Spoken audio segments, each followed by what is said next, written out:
Hey there and welcome to my channel. So instead of breaking up all of today's news into separate videos, which might be wiser if I want to monetize and play the algorithm, I'm actually just going to do a full video roundup here. So currently we're looking at 3 different pieces of news. The first one though is quick, and so I'll just get it out of the way here. You can pick up the Collector's Edition digital upgrade for any of the expansions of Final Fantasy XIV, and the complete Collector's Edition digital upgrade packages, which is like basically the entire bundle of all of them, for 50% off. Likewise, each of these comes with its own set of goodies that are, in my opinion, pretty awesome at times. Like the Shadowbringers one gave me this awesome mount that you're seeing on the screen right now, and so it is definitely worth checking into. And this is gonna be good for both new players that are looking to come to the game and get some sweet loot off the bat, as well as older players who may have not been like originally purchasing this. So now that brings us on to our second topic of the video, which is the Moonfire Fair. And so it's coming back this year, just the same as every other year, but it is on Wednesday, August 12th, sorry. And then it's gonna go only until August 26th. And so not too long of a period of time, which kind of goes in sync with how events kind of are handled here. But regardless, we are going to be starting it in Limsa Lominsa Upper Decks in the Aft Castle, because it seems that majority of the quests like to start either in Gridania or here. Well, mind you, we did get Songbirds and Ul'dah. I'm ruminating on the point, I'm sorry. But basically, this event, like all the others, is going to give us some sweet summer attire, and this year we're even getting hats.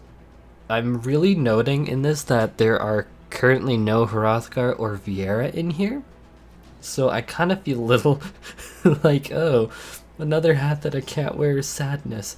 But you know what, I am really kind of amused with the flowery, goodness, is it the skirt? Is it right to call this a skirt? I'm gonna get cancelled for this, I'm so sorry.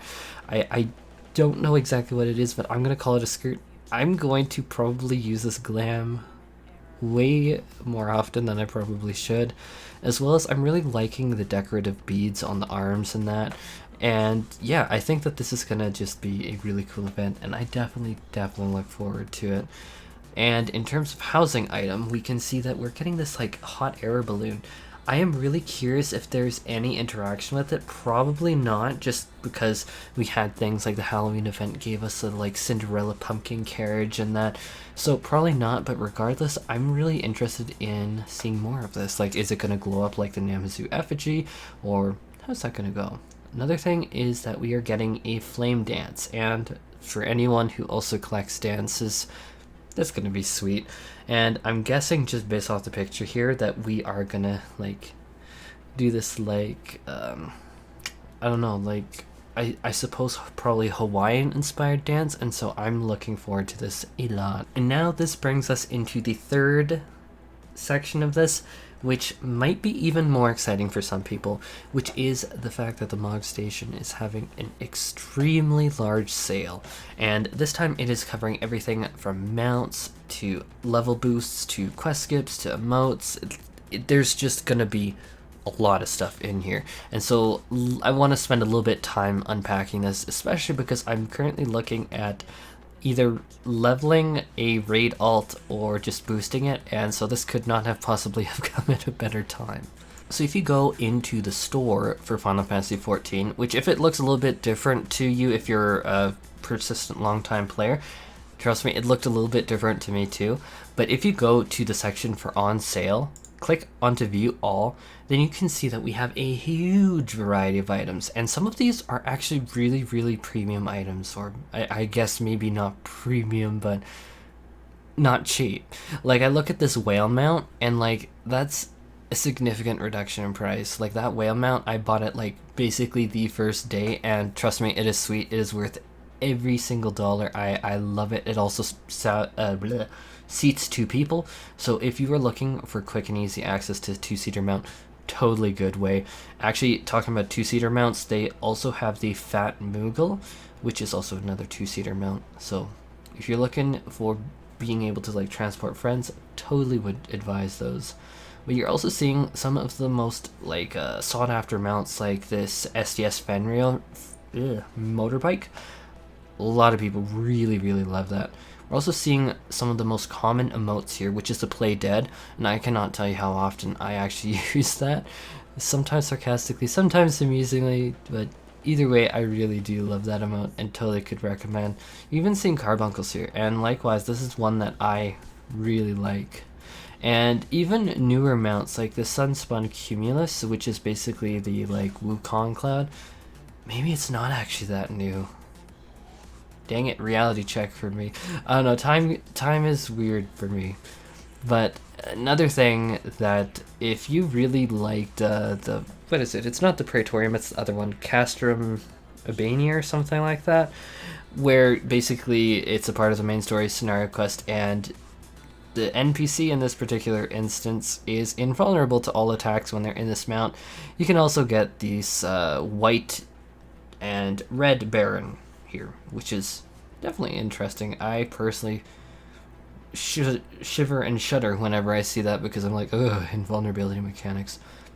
But probably most interesting to a lot of people is that we have what is called Tales of Adventure, Heavensward, A Realm Reborn, blah blah blah. Well, by blah blah blah I mean Stormblood. And then you also, reeling it back. So these Tales of Adventure for Realm Reborn, Heavensward, and Stormblood allows you to do a skip throughout that particular set of content. However, it should be noted that if you buy the Realm Reborn one, it's only going to skip the first portion from about level 1 to level 51, roughly.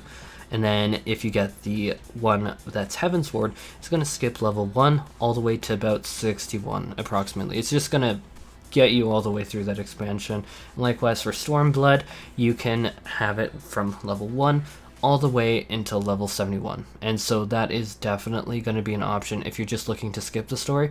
Personally, I'm thinking that for newer players, maybe consider just the Realm Reborn one. I'm not saying that it's bad, but if you want to skip some of the loot quests, but mind you, they're supposed to be getting better in 5.3, but I haven't seen it yet, so I don't know. But that's just my personal take on it, but I think that I'm going to be buying the Tales of Adventure Stormblood for sure. But moving on to the next item is that we have Tales of Adventure, one Paladin's Journey, one Warrior's Journey, blah blah blah. What this means is that you can basically take a level 1 character and get it all the way up to level 70, or yeah, it should be level 70. And if I'm wrong, I am so sorry, but I'm pretty sure it takes you all the way to 70, not 71. And so you get a whole bunch of loot in it, like you get a little bit of gil from what I recall, you get some items in it, like some basic armor, nothing too fancy, nothing crazy like this.